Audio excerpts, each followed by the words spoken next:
This is Traber. We're creating the technology and the ecosystem for everything building.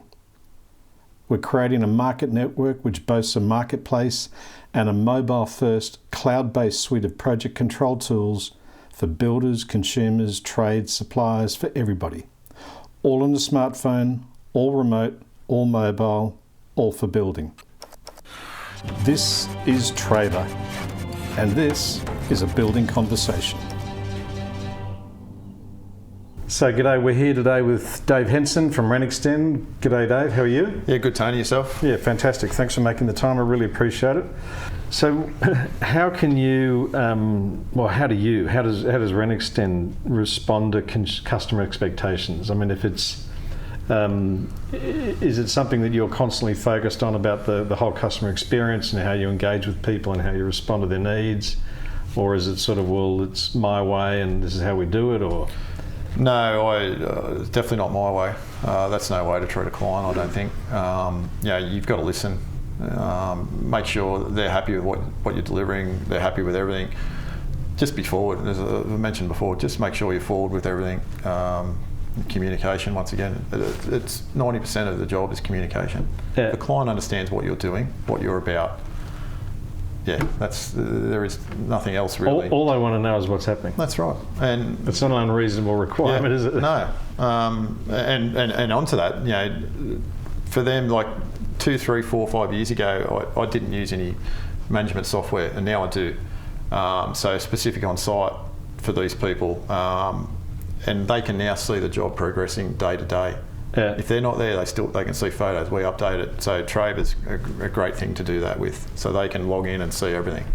That's the communication side of it too. So they feel like they're in the job. Yeah. They feel like they're part of it. That's the last thing you want to do is exclude a client on their own place.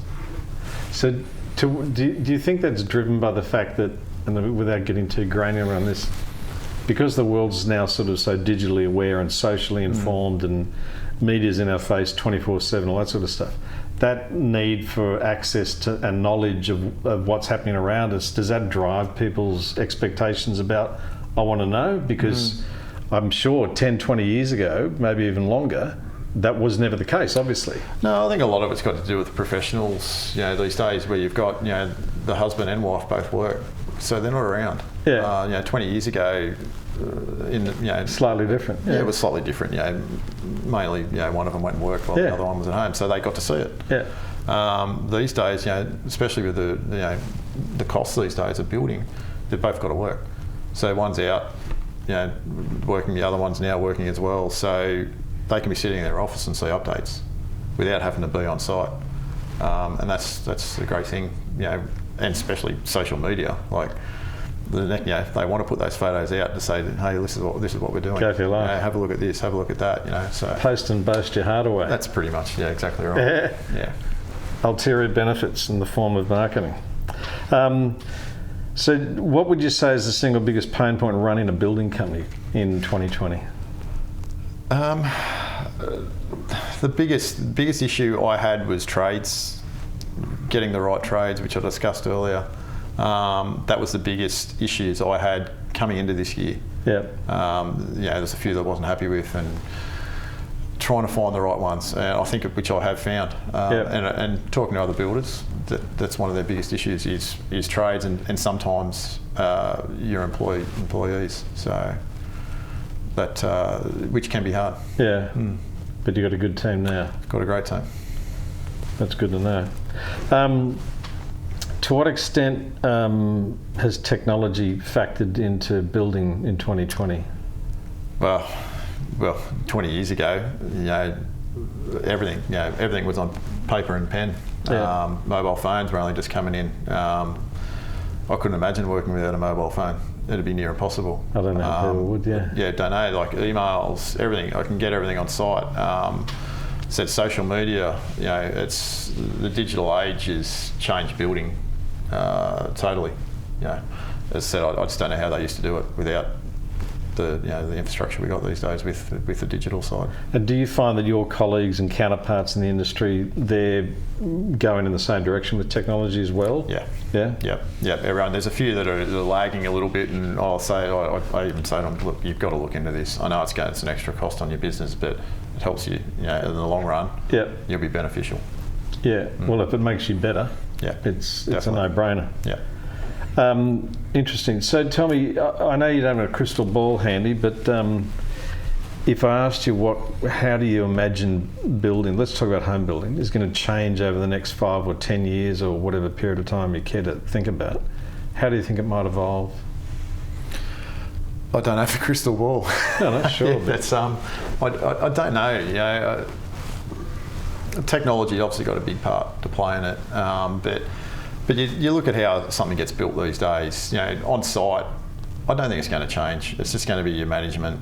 It's not like we're going to see robot bricklayers on every side, is it? And you won't, because robots can't fix things that humans can. It just, it hasn't changed. Like, building really hasn't changed on site in the last 20, 30 years since while I've been working. And the rest, yeah. And the rest. It's just management sides and all that sort of stuff. Yeah, the technology's there for all that sort of stuff. So management, administration, communication, the whole coordination, collaboration piece is where technology has a role. Yeah. But the physical doing of it, it's building. You can't change it. Yeah. A robot is not going to be able to do our job. Yeah, and I mean, you can have as many drones up in the sky as you want, but they can take pictures and that's about it. Yep. I guess. Totally. Not to criticise drones or robot robot bricklaying machines or their companies. Okay, interesting. The business that you guys have got here, Renextend, do you mainly do fixed price work or cost plus? At the moment, a lot of it's mainly fixed. We do a little bit of cost plus. Once again, I try and educate the client on this. A lot of clients don't want to go down the cost plus side because they think, oh, hang on. They want to know a number. Which they want to know understand a number. that. And banks will only go fixed price. Sure. So that's the difficulty in going for a cost plus. But clients of mine that have gone cost plus are grateful for it because there is more leeway here and there. You don't get charged exorbitant overheads or anything like that, which I don't do anyway, but a lot of builders probably do for the variations. Yeah. So obviously in a cost plus there is no variation. There is no variation. Sure. But the other side of that is they're very worried, that they could be bleeding money. Where you just got to educate, and I've got all these programs installed here that you don't bleed the money at the end of the day. They're up to date every week on costs and all that sort of stuff. So I try and educate that to them. This is the way to go. One, you're not getting ripped off, and two, I'm not getting ripped off either. Well, it's important. I mean, it gets back to what I was saying about partnership. If you're not making money, that's not a partnership. It's got to be a two-way street. If I'm not making money, there's no point doing this job. There's no point doing the job. Yeah. And so fixed price, I'm always going to be the price is always going to be more than what it probably will to cover me just in case. Yeah. And that's where I'm looking at cost plus and fixed pricing. Yeah. Well, I mean, any builder worth his salt has to mitigate his risk. Yeah. And if they do that properly, they're doing the right thing by their client. Yep. At the end of the day. Yep. I would imagine. Yeah. So tell me, just on this issue though, does the fixed price more apply to new builds than it does to renos? Yeah. Or renos more cost plus because you don't know what's behind the wall and that sort of thing? For want of an analogy. Fixed price on new homes, I have not done one at cost plus yet. Reason being, most of the time you're doing a new build, it's as I said, it's over $600-700 grand. A lot of people don't have that money sitting in their account. I know I don't. So they've got to go with the bank, and the bank just won't allow it. Indeed. Where with the renovation side, a smaller renovation, people might have that money, so they will go a cost plus side. Yep. So depending on the client and the value of the contract and the circumstances, I get that.